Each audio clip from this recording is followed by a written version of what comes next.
Donc ce sera un acte de responsabilité sans excès aucun, mais également responsabilité sans faiblesse. Voilà ce que je voulais dire sur votre question.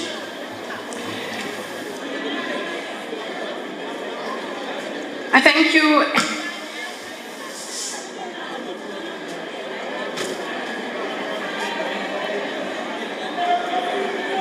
L'orateur suivant. Nous devons attendre un petit instant. Je crois que c'était l'Égypte qui souhaitait intervenir au nom du groupe arabe. Égypte.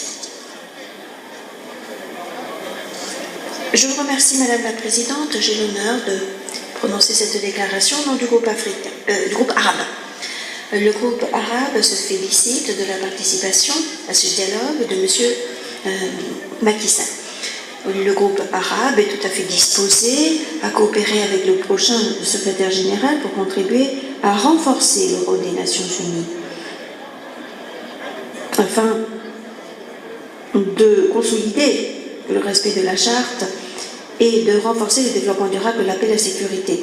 Nous voudrions poser une question à M. Macky Sall. Premièrement, comment envisagez-vous le rôle du secrétaire général pour renforcer le rôle du système des Nations Unies et les efforts intégrés en ce qui concerne la question palestinienne pour garantir la mise en œuvre pleine et entière de toutes les résolutions applicables, et ce, afin de parvenir à une paix juste et durable au Moyen-Orient. Deuxièmement, comment envisagez-vous de renforcer le respect du droit international humanitaire pour appuyer le rôle des organisations humanitaires, en particulier l'UNRWA, pour l'aider à mettre en œuvre son mandat dans son intégralité, dans des conditions difficiles dans le territoire palestinien occupé. Et je voudrais également poser une autre question à titre national. Je passe à l'anglais. Monsieur Sall,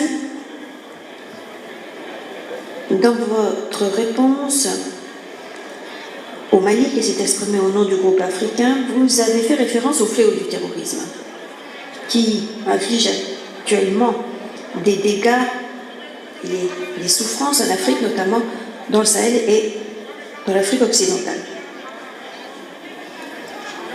Le terrorisme a évolué ces 20 dernières années. Il est désormais plus complexe, plus résistant, il s'adapte aux contre-mesures. Comment pouvez-vous redonner un rôle central, crucial, aux efforts de lutte anti-terrorisme? Comment est-ce que ça peut revenir au cœur de l'action pour la paix et la sécurité des Nations Unies? Merci à l'Égypte qui s'est exprimée au nom du groupe arabe. Nous aurons ensuite les îles Salomon, Trinité et Tobago, mais nous allons tout d'abord écouter les réponses de M. Sall.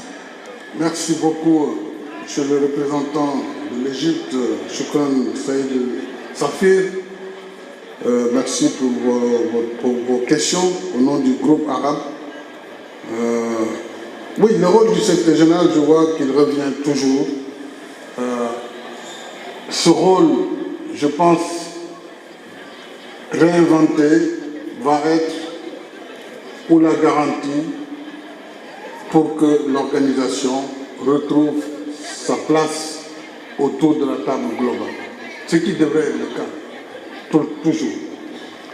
Encore une fois, le secrétaire général ne sera pas là pour choisir un camp, mais pour éviter que le monde ne se divise en camps. Ça va être ma démarche et mon rôle en permanence. Et je pense que de cette démarche dépendra la crédibilité qui fera adhérer, en tout cas avec le soutien des États membres, qui fera adhérer aux positions de l'organisation sur ces différents conflits. Vous avez parlé des conflits palestiniens. Ce conflit Israël-Palestine, on le sait, il est à la fois une menace permanente à la paix et à la sécurité internationale, mais aussi une tragédie humaine. De nombreuses résolutions, vous l'avez rappelé, et initiatives ont été consacrées à ce conflit. Le 9 octobre 2025, à Sharm el-Sheikh, chez vous, en Égypte, entre Israël et le Hamas sur la base du plan qui a été proposé par le président Donald Trump. Ma conviction, c'est qu'il faut continuer à travailler dans cette direction parce que ni la guerre, ni la violence, sous toutes ses formes, ne peuvent apporter la paix et la sécurité à aucune des parties. Donc il nous faut continuer à travailler avec toutes les parties pour que ces accords de paix, ces plans de paix puissent connaître un achèvement. Et en ce qui concerne l'aide humanitaire, je dois rendre hommage aux agents des Nations Unies et aux ONG qui participent à son acheminement, parfois au péril de leur vie, et ces agents doivent être encouragés et accompagnés. Donc, en ce qui concerne maintenant le fléau du terrorisme, je l'ai dit en introduction, nous ne devons pas laisser les seuls pays engagés, particulièrement en Afrique, face au terrorisme international. Il a fallu des coalitions internationales pour venir à bout du terrorisme dans le Levant. En Afrique, depuis des années, que ce soit sur la bande sahélo-sahélienne, avec les pays de l'Alliance du Sahel, que ce soit sur la zone du lac Tchad, au niveau du Tchad et Boko Haram, le Tchad et le Nigeria, jusqu'en République centrafricaine maintenant, que ce soit sur la corne de l'Afrique avec les Chebab, ou même en Afrique australe avec le Mozambique, on voit bien que le continent dans son entièreté aujourd'hui est préoccupé et gravement menacé par la présence du terrorisme international. Donc là, je crois qu'il faut continuer les efforts avec le Conseil de sécurité et ça va être un agenda, en tout cas, sur lequel nous allons travailler en permanence. Je vous remercie. Thank you. Merci. Je donne maintenant la parole aux îles Salomon au nom du Forum des îles du Pacifique, celui de Trinité et Tobago et de l'Andorre. Donc les îles Salomon. Merci Madame la Présidente, merci Monsieur Macky Sall de nous avoir fait part de votre vision. J'ai l'honneur de m'adresser aujourd'hui à vous au nom des membres du Forum des îles du Pacifique représentés ici à New York. Nous remercions la Présidente de l'Assemblée Générale de nous donner cette occasion très utile de discuter avec les candidats et candidates au poste de secrétaire général. La région du Pacifique doit relever de nombreux défis. Certains sont sui generis, uniques à notre région, d'autres sont partagés par les autres. Pour relever ces défis, nous devons être solides et coopérer par le biais du forum pour obtenir des résultats pour notre population. Le défi le plus important est celui des changements climatiques qui mettra en péril les vies, les moyens de subsistance, le bien-être de notre population. La visite du secrétaire général dans notre région l'a aidé à comprendre la gravité de cette menace et à mobiliser l'attention internationale. Cela lui a également permis de bien comprendre le rôle moteur joué par la région. Il a pu entendre les membres de notre communauté présenter leurs efforts et voir leur résilience. Le secrétaire général a décrit la région du Pacifique comme étant un phare de solidarité et de solidité, de force. Le Pacifique et les Nations Unies ont une longue histoire de coopération et nous voulons que ce partenariat continue d'être privilégié sous l'égide du nouveau secrétaire général. Nous avons deux questions pour le candidat. Premièrement, comment utiliseriez-vous le poste de secrétaire général pour mobiliser des actions pour aider nos pays, en particulier les petits États, face à l'impact du changement climatique. Deuxièmement, les Nations Unies voient bien la situation. Comment feriez-vous pour guider vos décisions lorsque un capital politique doit être dirigé, changement climatique, conflit, etc. Comment équilibrer, comment tout gérer? Je vous remercie. Je vous remercie, le président Salomon. Merci beaucoup, Madame la représentante des îles Salomon et aussi du Forum des îles du Pacifique. Je comprends parfaitement les défis que vous avez évoqués qui concernent les changements climatiques qui impactent directement la vie dans ces îles et qui menacent même leur existence. C'est la raison pour laquelle, je l'ai dit tantôt, nous devons prêter une attention très soutenue aux conséquences des changements climatiques sur ces petits États insulaires. Qu'il s'agisse des États du Pacifique ou des Caraïbes ou même d'Afrique, il est important que la communauté internationale considère que ces pays sont plutôt des victimes parce qu'elles contribuent très peu en réalité dans la pollution qui est à l'origine des changements climatiques. Parce qu'ils ont très peu de gaz à effet de serre parce qu'ils n'ont pas une industrie.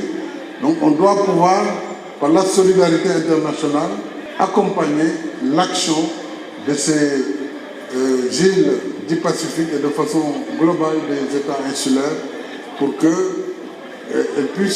ces États insulaires puissent continuer à financer leur action climatique, l'adaptation et surtout leur permettre de renforcer leur résilience par rapport à cette menace, qui est une menace permanente.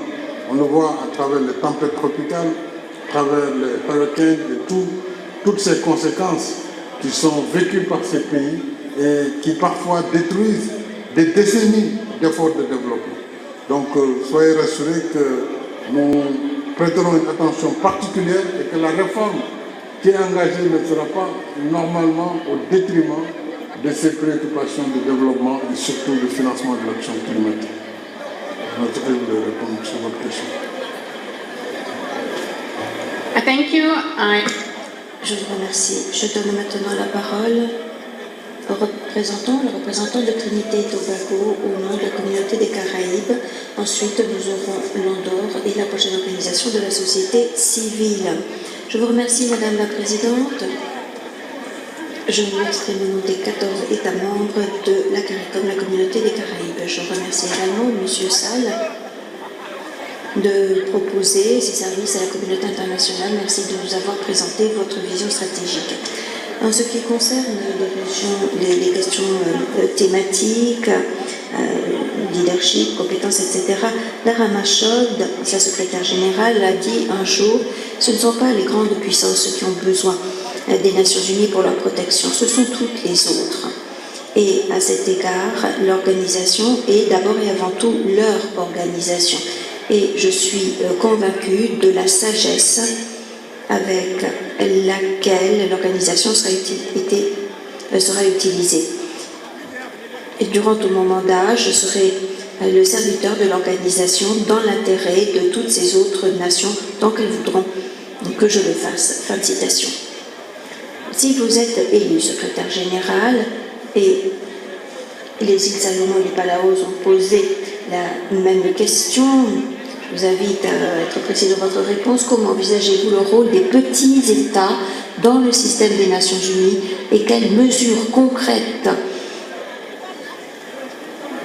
est-ce que vous penseriez privilégier pour que leur voix soit bien entendue aux Nations Unies dans les processus de décision, notamment lorsqu'il s'agit de renforcer les synergies entre le bureau du secrétaire général et celui des États membres?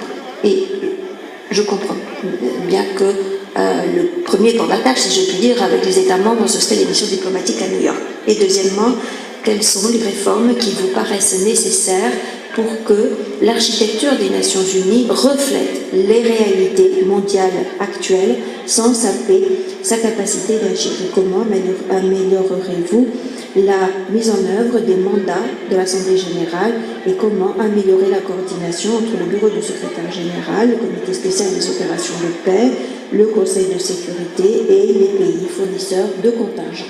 Je vous remercie. Je remercie Trinité et Tobago, qui s'est exprimé au nom de la CARICOM, M. Sall.